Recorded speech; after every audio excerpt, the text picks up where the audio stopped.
Okay, so in today's demonstration, we are still going to be working with type and images and working with how to edit an object's frame so you can customize the shape of it.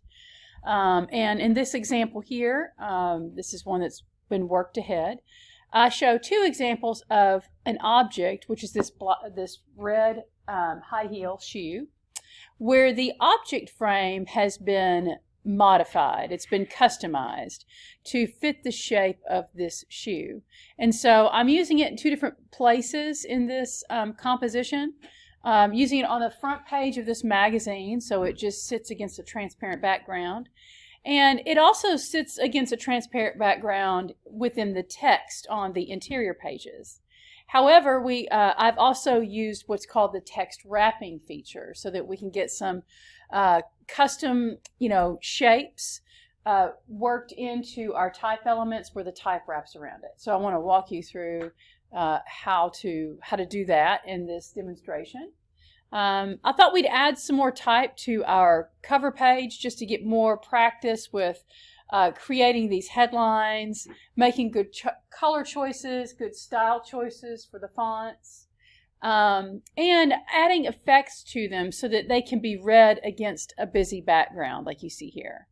And if you notice, all of the colors that you see, well, with the exception of the photos that have been added into this cover photo, like the shoe and the little cameo down here, all of the type elements have colors applied to them that relate to the image in the background. So if I, used colors like purple and magenta and, just the colors that really didn't have anything to do with this background, it would just be very busy and chaotic and difficult to read. And really those elements would all serve as a distraction to each other. So there's a reason why we work with color palettes and color schemes in projects like this. It's to create a sense of continuity, consistency, and making sure that things are aligned stylistically and so on and so forth.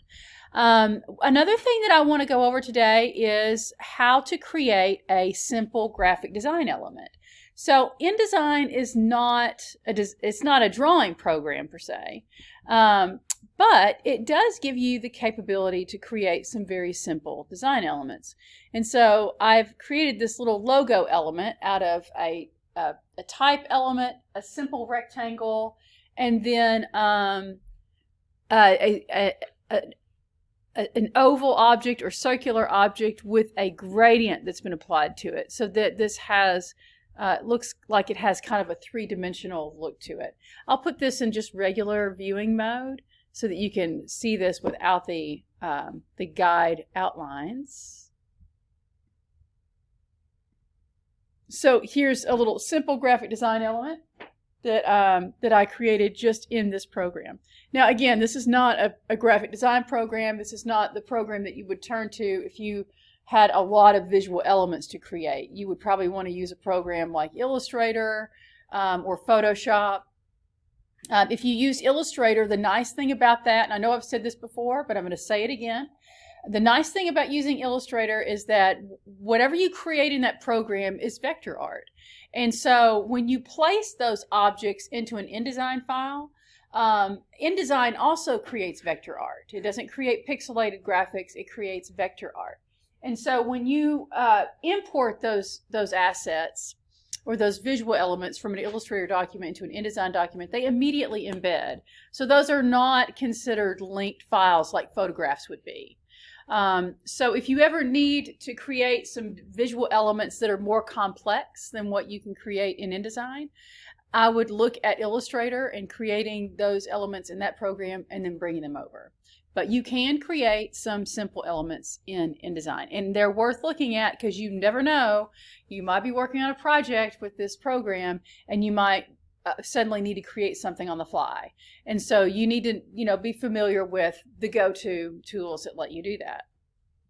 Okay, I'm going to go to my previous document. Looks like I have a lot of documents open right now. So this is actually where we left off last week. Now I played around with creating some more graphics in between the last week and this week. So that's why these pearls are down here. Don't feel like you missed something in last week's lecture when you see those. Those are actually new elements. But I want to continue to focus on the front page of this magazine for a little bit. And then we'll focus on the interior page and how to place some custom design visual elements for the sole purpose of wrapping text around them. And we'll also place photographic elements in here too. We'll practice that as well. So wrapping text around a photographic element as well. But back to the front cover page. Let me get my view back to normal so we can see all of our guidelines. So again, I'm working with a 2-column document. It's even considered a 2-column document on the front page. And the reason why is, well, because I'm using a two-column layout on all of the pages, and really the parts of the column guides that I'm focusing on for the front page are really the margin guides. So if you notice my headline at the top, it stretches from one margin guide to the other, so it stretches the distance between those two margin guides, and then all of the type that I'm going to create beneath that and visual elements, those will also align to these margin guides. So we're going to be thinking about things like not just alignment of where those visual elements live on the page, but also where those type elements align as columns. And so that we'll have to think about things like the formatting of the type. So if it aligns to the left or the right side, depending on where you place it in the document. All right, so I'm going to create some more headlines here. And I'm not feeling real creative today, so I'm just going to come steal some of these from over on my other document. So fall handbag collection and jewelry for all occasions and wearable technology. So those are 3 headlines that I'm going to incorporate into this new document over here. And I'm going to start by creating a type frame that starts at the margin guide and stops just, just right before overlapping the model, the subject in the middle of the photograph. And I'm going to do this in all caps.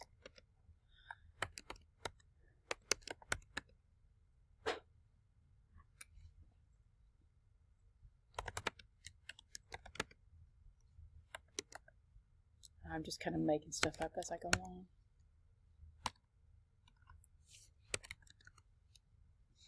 Cannot type today.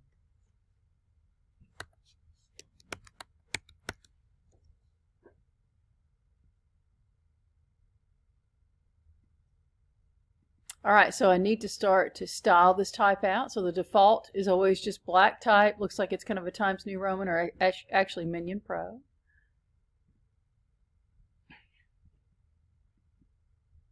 Actually, I'm going to split this up. It's just going to be fall handbags. And then the subheader will be beneath that. So I'm going to find a font style that I want to work with. I'm going to scoot this over so I can actually see what, as I sample these styles, find one that I think is going to work.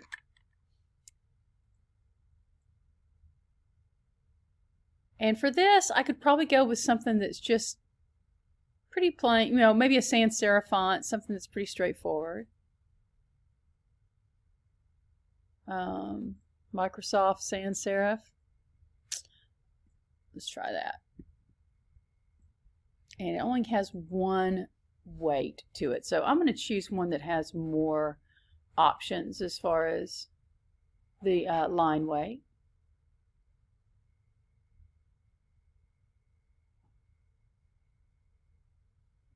I'll do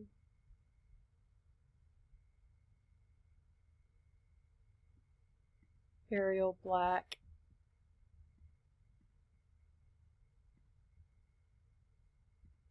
I'll just stick with that. And now I'm going to boost up the point size.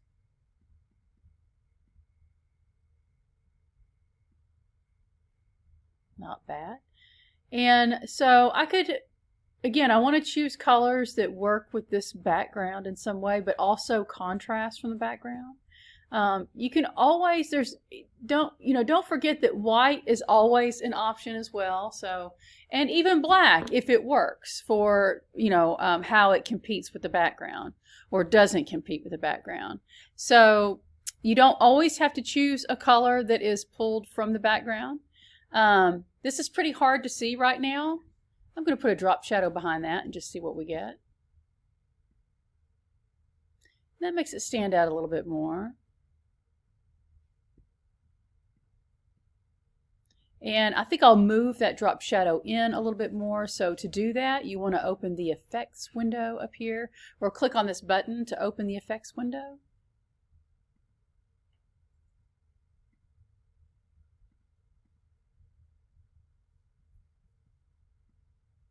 Oops, I did not mean to cancel it out.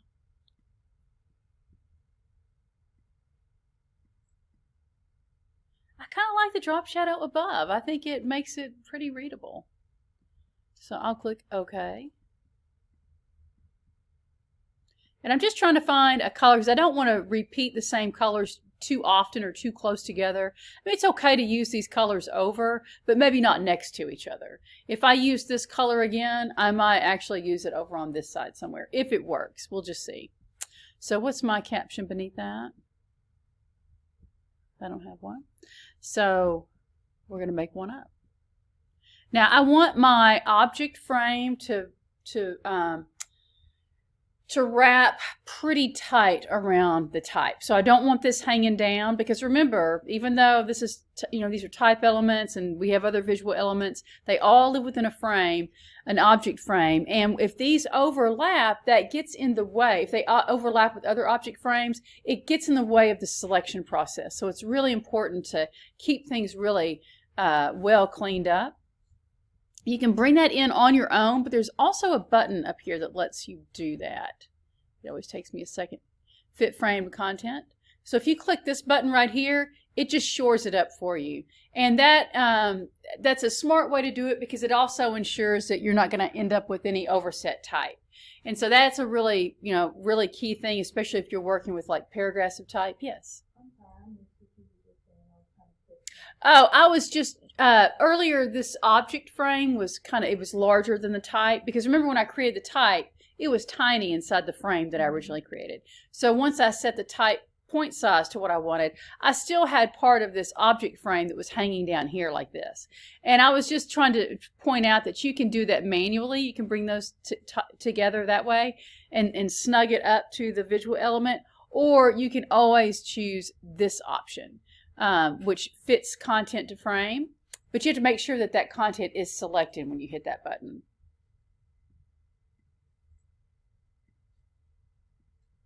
And so now I'm going to create one more type box or type frame.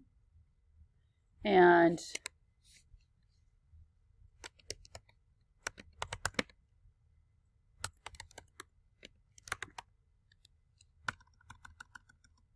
I'm going to do that in both capital and lowercase.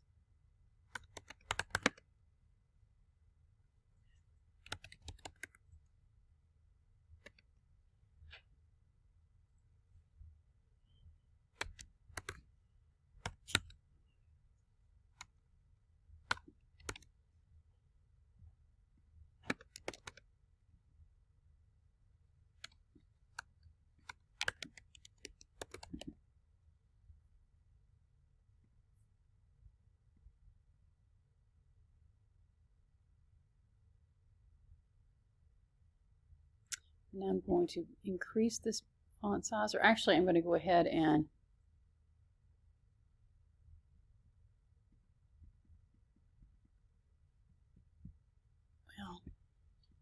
I'll go ahead and increase it. I really should have set the style first because the style really kind of dictates the size, the point size that it needs to be. But that's okay, I can always change it. So for this, I'm going to pick something that is, this previous font was an Arial. It was a really bold one, which was fine for the headline, but that's really not what I want my subheader to look like. So I'm going to go back up here to Arial and look at all my other options. So this is the one I chose for the headline, but we don't want that to compete with the subtext. So that's why I'm going to go down, or either I could go to this. Let me move my picture over so you can see better. So I can sample these in place. So I can use just a basic Arial, an Arial narrow, which might be kind of a nice touch. And then here's the Arial with just the like regular italic, bold italic. I don't know, maybe I'll just do regular.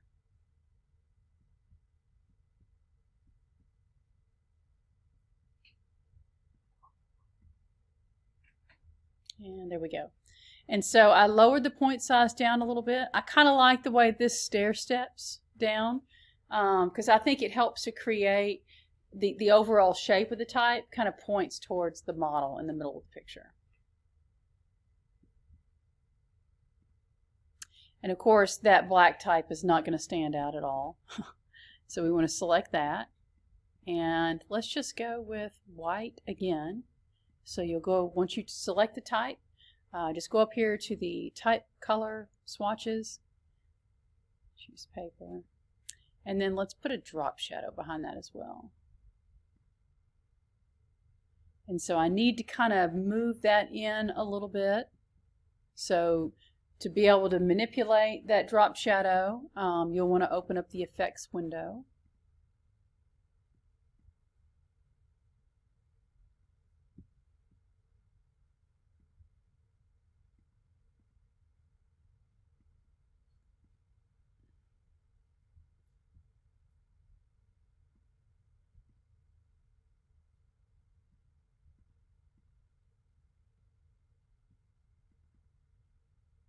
All right, so that's okay for right now. You know, sometimes I like to start setting these things up, and then when I come back and revisit them, sometimes I'll see things that I want to come back and change. So I might do that with this subtext here, but for right now, I'm going to move on to the other elements that need to live on this page.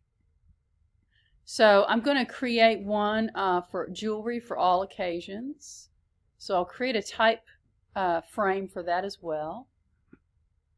Let me shore up this type frame really quick.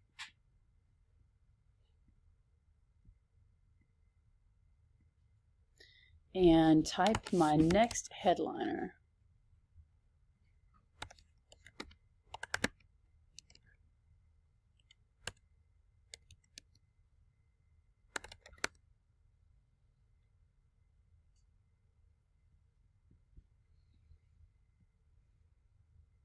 So this is going to be the headline. I want it to have a fancy font. Or actually, is that the headline? Jewelry for all occasions, yeah.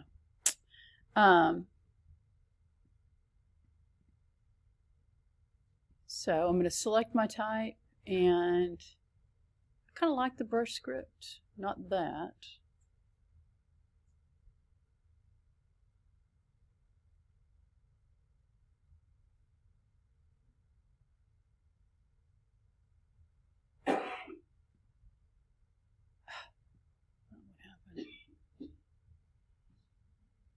You okay?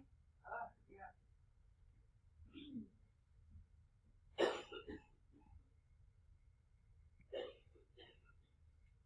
I think it's because I did it in all caps. Yeah, this is one font that really does not look all that great in all caps.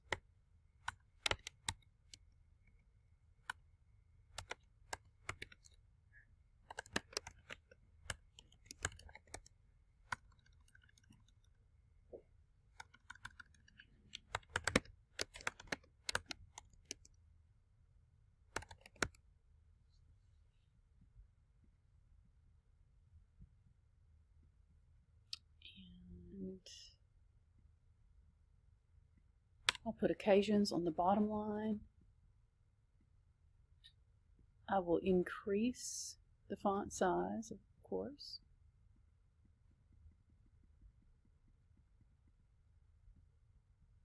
You have a question? It's brush script. Yeah. I'm sorry. Yeah, this projector is horrible. I'm sorry. I did put in for the budget request to get new projectors for the classrooms because they are really, really bad. So I'm going to try the green on here. We'll just see how that looks. Fingers crossed. I'm dying to use it though. I think this could have some possibilities. We need to pop it forward with something behind it that's going to help it to contrast with the background. Also, another thing is, this brings us back to the importance of our column guides and the principles of alignment. So, first of all, I'm going to go ahead and do the color treatments for this. And then I want you to look at how it looks the way it's formatted right now. And then I think you'll see that when I flip it, where it's aligned on the right, it'll look better. So right now it's aligned on the left and it's considered ragged right.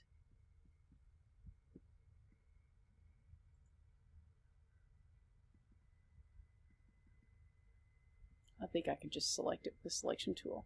And I am going to put a drop shadow behind this, but it's not going to be a drop shadow actually.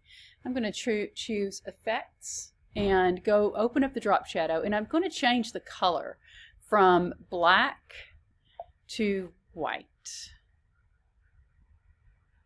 And so it's really bright, and it's really diffused right now, so it's kind of impossible to see.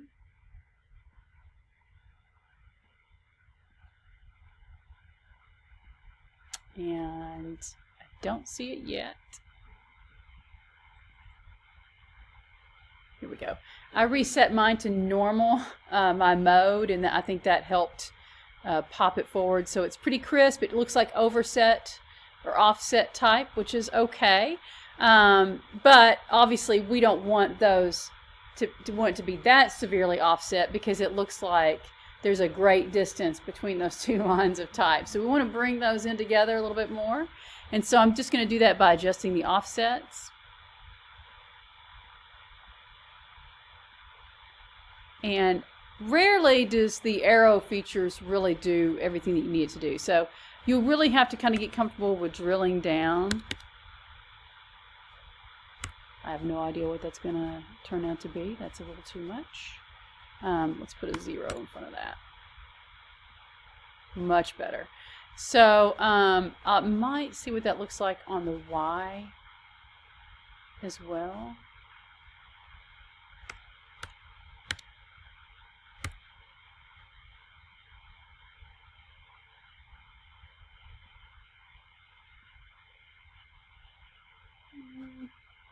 I don't know. I can't tell if I like it or not. That far down. I might need to bring that up just a little bit.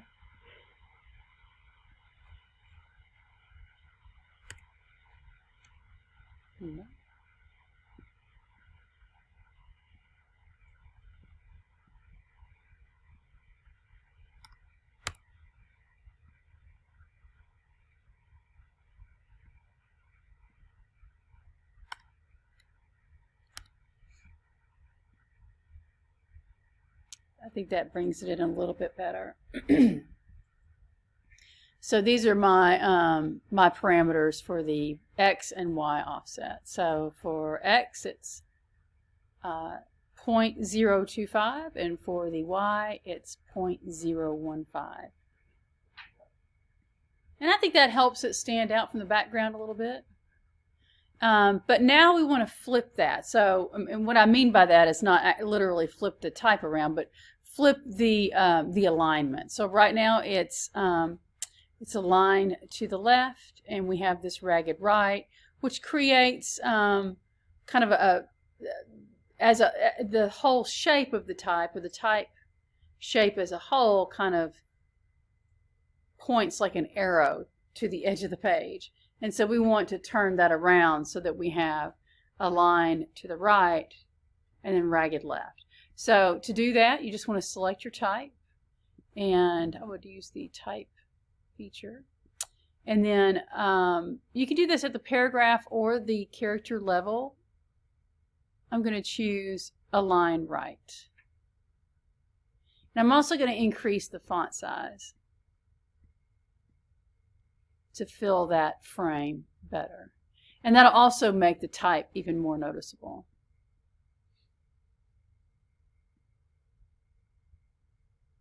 So I've got some overset type now because of the enlargement process, but that should bring it back.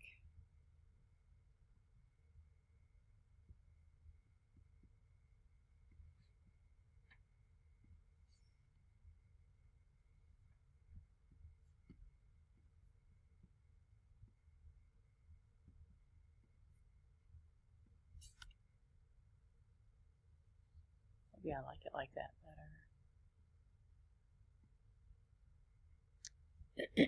And then I'll fit the frame to the content.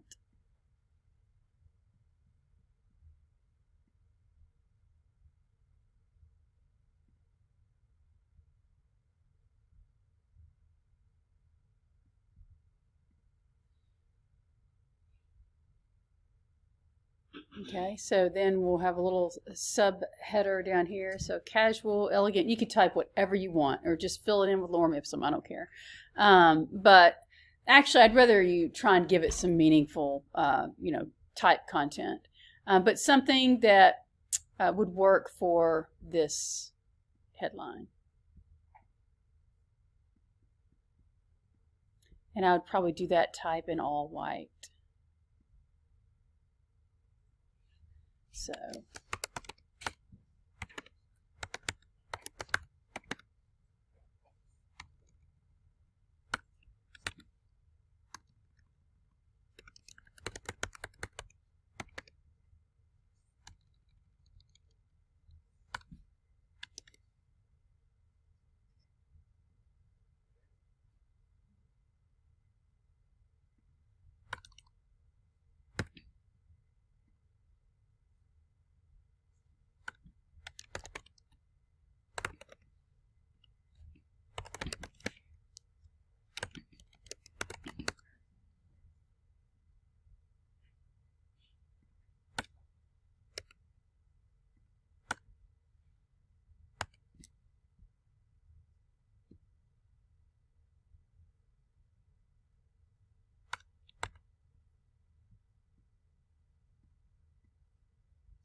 and then for this subtext, I would use a plain font, a sans serif font, kind of like what we used over here, and down here as well. So fancy fonts are, remember, those are really reserved for headliners, for titles, mastheads, things like that. This is not what you would use to create paragraphs of type. It would be really, really hard to read.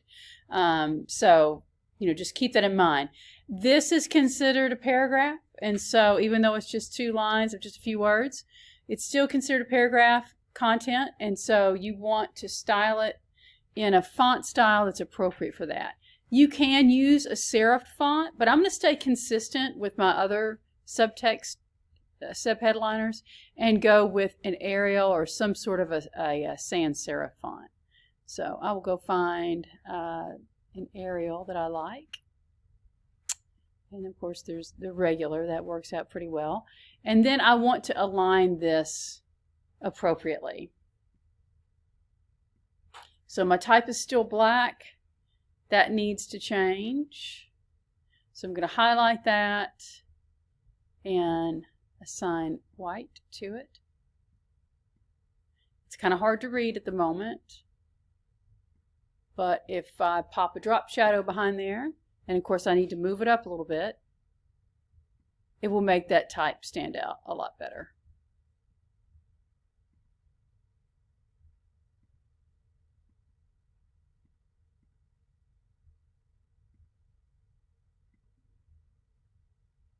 And this time I just placed it right behind the type, and I think it makes it work pretty well. Let me see what it looks like as a more bold font.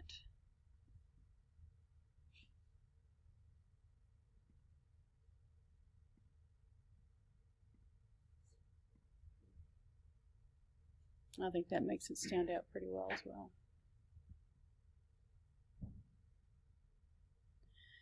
So hopefully you guys get the idea. I won't put you through, populating this whole page. I think that we've, worked through enough of these steps that that I think you get the idea of how to think about a front cover page, and especially when, the column guides, which we have, been so that we've been thinking about so much up until this point. This is a nice challenge because you still have to think about column guides or the grid framework, but this is a different way to think about it, because now we don't have separate panels for separate columns of type or separate photographs. We actually have one photograph on the front cover, that covers the entire page. And so I wanted to demonstrate to you all that the grid framework still applies for layout purposes, even if your photograph covers the entire page. So you have to establish things like, where's the margin going to be, and how will the visual elements align to these? That you can't just plonk, plop them anywhere on the front cover, because then it would become disorganized and distracting and challenging to read.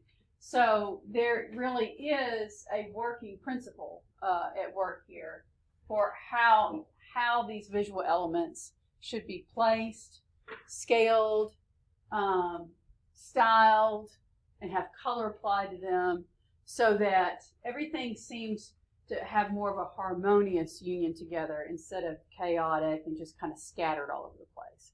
So you want these elements to be controlled in some way, and so the grid framework is still very important for that. I'm going to hop down here to these interior pages, and I was just kind of playing around before class. I was trying to create like a string of pearls, and then have my type wrap around it. And I'm just going to move these out of the way,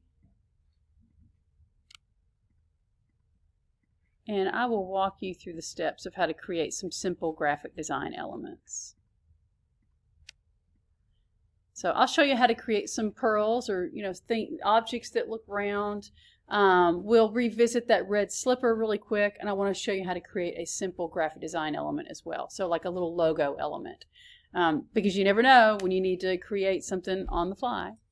So to get started, I'm just going to create some more placeholder type in here, and to do that I will just create some type frames in these columns. So one here, and fill that with placeholder type. And one here.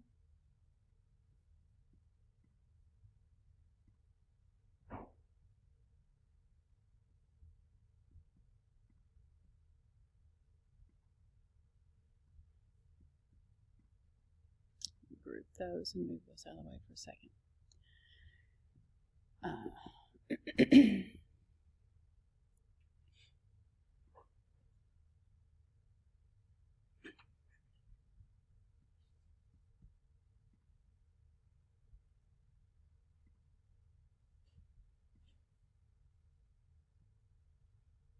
And I think I'd like to format my type a certain way. I'd like it to be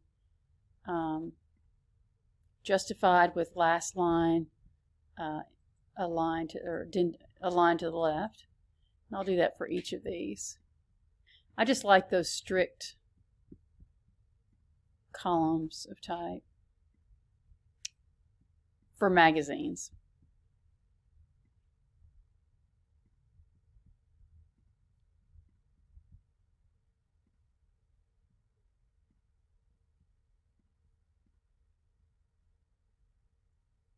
Right. So now I'm going to use that shoe element again. Let me see if I can just copy and paste this from last week. Copy. There we go. So right now, this is, so I won't make you sit through me, modifying that object frame again. But do y'all have any questions about that? Do I need to go over that again? Everybody, do y'all feel pretty good about your understanding of how to customize an object frame? Because remember, every picture that you place in a document like this has a frame, an object frame, and then you have the content inside that frame. It could be, and it's usually a photograph.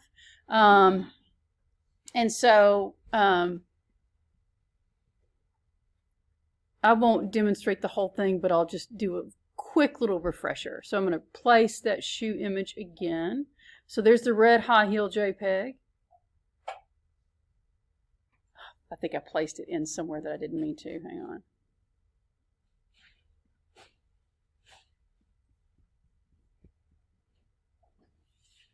Let me create a frame for it. And now, file, place. Here we go. So there's my shoe. Notice that it's against a white background. And it's huge. It's way bigger than the frame that I placed it in. So when I select the content grabber, can you guys see those outlines out here? So that defines the actual size of the image inside of that object frame. So to interact with that image, you actually select the content grabber. It lets you move the image around in there. It also allows you to scale the image. And remember, scaling, there's a real trick to this. Actually, it's not a trick. There's nothing tricky about it. You just got to commit this to memory. It's very important that when you scale images, you hold the shift key down so that you keep the proportions constrained. If not, you'll end up distorting the image. So if I just tried to willy-nilly scale it in here, like what I'm doing right now, I could end up with something that looks really stretched. And it's obvious. I mean, to me, I can always see that. And when somebody has placed an image, not just students, but even in real life. I've seen brochures where objects have been placed in there, or photographs, and I can tell whoever put them in there had no idea how to scale them down because they looked squashed or stretched. And that is not what you want to have happen to your photos. So it's very important that you get very comfortable with how to scale them. So hold the shift key down, click and drag, and scale from the corners of that content. Is there a quicker way to do that? I mean, there might be an automatic scaling feature. I don't know. I'm not aware of one.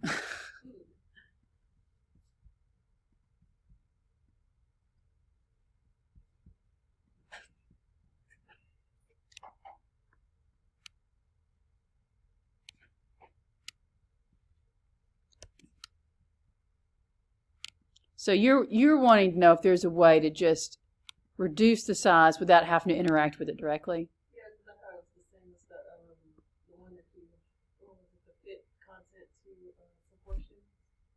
So that will fit it, that fit frame to content or fit. It doesn't work for this. No, not like that. Okay. I mean, what it'll do is it'll fit it to the content, the parameters of the content. So like the image in this object frame, its parameters are going to be this white box. And so like for instance, I could do it right now. If I select this, let me select it the old-fashioned way. So I have it selected. And if I want to fit this frame to content,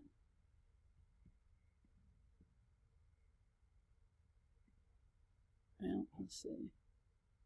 It's just going to fit it to fill that frame. See what I'm saying? It's not smart. No. Okay. No. These are two different boundaries. So you've got the content boundary that I was just interacting with to scale the image down, and then you've got the object frame. The object frame, if you'll remember, if I grab the object frame and drag it in, oh, not that. That was actually had the picture selected. Nope.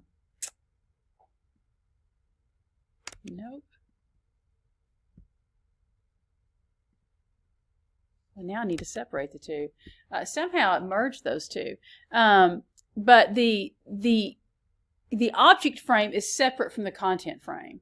It should be. I think what I just did was somehow bring those two together, and I didn't quite mean to do that. So now I can't really pull. Now I can pull it apart. So the one when I undid auto fit, it separated the content frame from the object frame. So every visual element that you see is surrounded by an object frame, and then within that is either a content frame or, you know. And so the way this behaves right now, the object frame has kind of like a masking effect. So when I pull these little, you know, borders in and out, you can see how it masks the content. It doesn't scale the object, it just masks the content. So if I need this frame to actually conform to the shape of this shoe, then I need to use the direct selection tool and actually begin to select the frame itself, its anchor points, and move it in. And I'd add more anchor points and even convert them to curved anchor points to give me those directional handles so that I can style the shape of this object frame to fit around that shoe. And then it just looks like a floating object, like you see here in this image right here. So I'm not going to walk through all that again. I'll just delete that. But I do, in a previous video, I go through that in great detail. And so if I want to incorporate a visual element in my text in a creative way, other than just having a photograph that I plop in there that's in a, you know, a square rectangular frame, let's say I want my type to wrap around this shoe element, then I would modify the object frame for that photograph, and then I would select my type. You want to select the type itself, the type tool, and then wait a minute, select the object. And then you're looking for the wrapping features. So I have the shoe selected. Right now, if I move it, it's just resting on, or it's hovering above that type. The type is not affected by the shoe whatsoever. If I want the type to wrap around the shoe, then I have to make it recognize the shoe by using one of these options up here. So right now it's just set to no text wrap. This is wrap around bounding box. So that's the bounding box of this shape. But this allows it to wrap around the shape. So when and be careful when you select the shoe. It's easy to accidentally pick up the shoe inside of its object frame. And so you want to make sure that you have it selected in object mode and not content mode. But wherever I move the shoe, you can see how the type adjusts to wrap itself around that. And I should be able to scale it. Nope. So you pretty much want to make sure you have it the size that you want it before you start doing that. Because the image, you know, is still, with the content inside that object frame is still somewhat separate. And so if you scale it, they'll scale separately. Unless, let me try this really quick.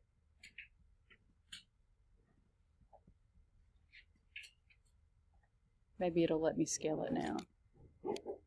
Oh, and it did. So if you choose auto fit, it will fit the newly customized frame to the object, and it'll just now let me scale it. And it's still in type wrap mode.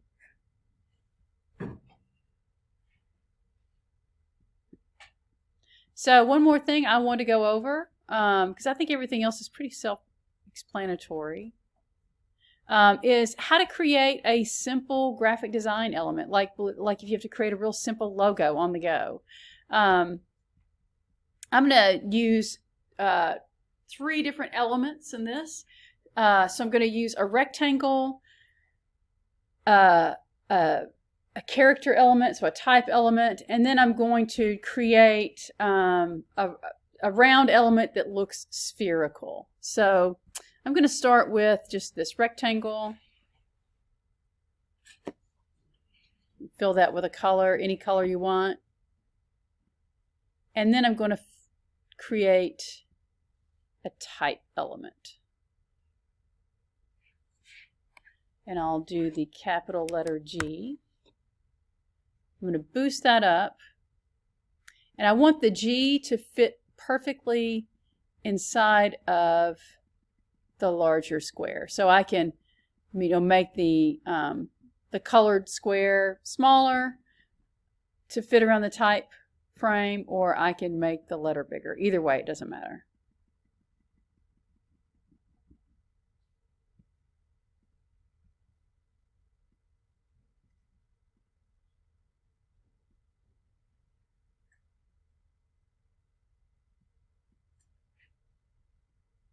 And I'm going to fit content to frame for the type.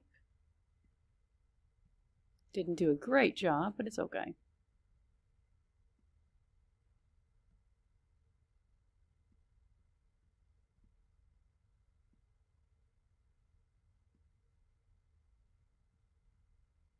I don't know why it has that space around there.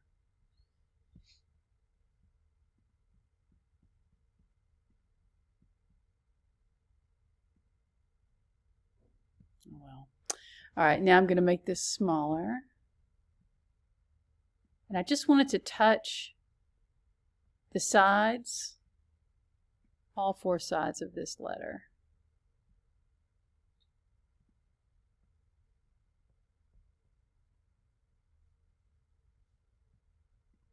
And what I want to do is I want to create kind of a window in the through this solid shape in the background.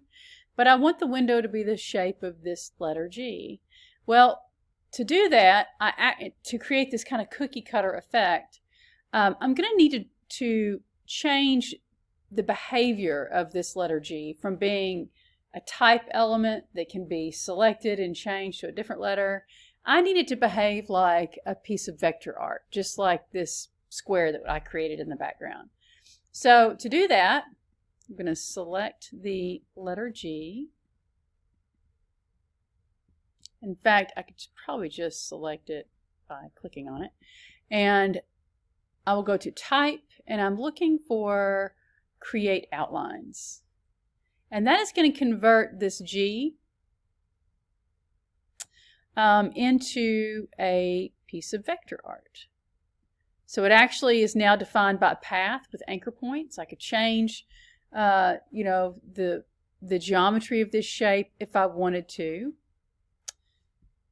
And in fact, I might do that. I'm going to create another shape. It's going to be a circle this time. I'm holding the Shift key down because I want it to be a perfect circle. And this will be a great little review on gradients as well, because I want this circle to look round. So I'm going to apply a gradient to it. And if you need to remember how to create a gradient, you'll open the gradient window and make sure your shape is selected. And then just click this little gradient picker window right here. It'll apply whatever gradient you have set in your type. So right now mine's set to radial, which is really what I want. I'm not so sure about these colors. So what I think I'll do is add another color. So I'm going to add another color just by clicking beneath the gradient slider.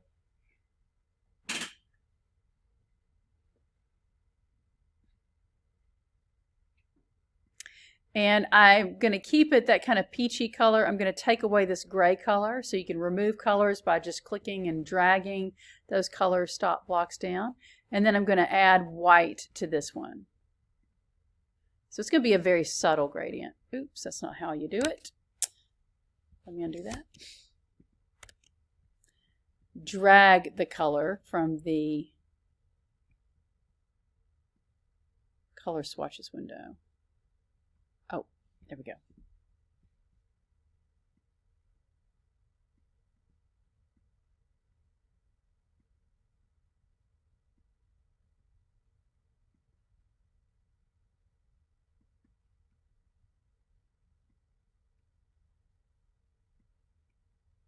All right.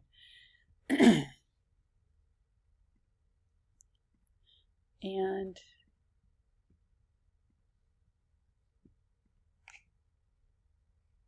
scale that down a little bit. So I want to fit right in between the serifs of that shape. And then if you want to get really super creative with it, to make the G look like it's actually gripping that shape, I'm just going to grab some of these anchor points and line them up right over this circle.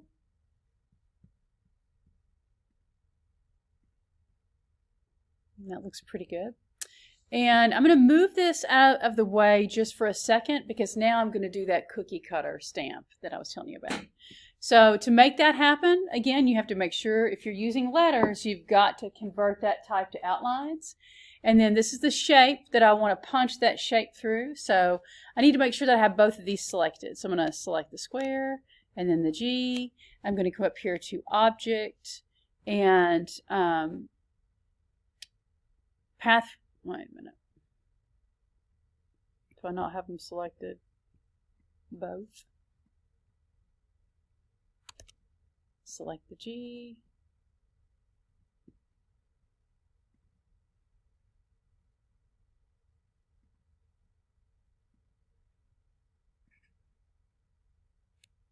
This is just ensuring that I actually am selecting both,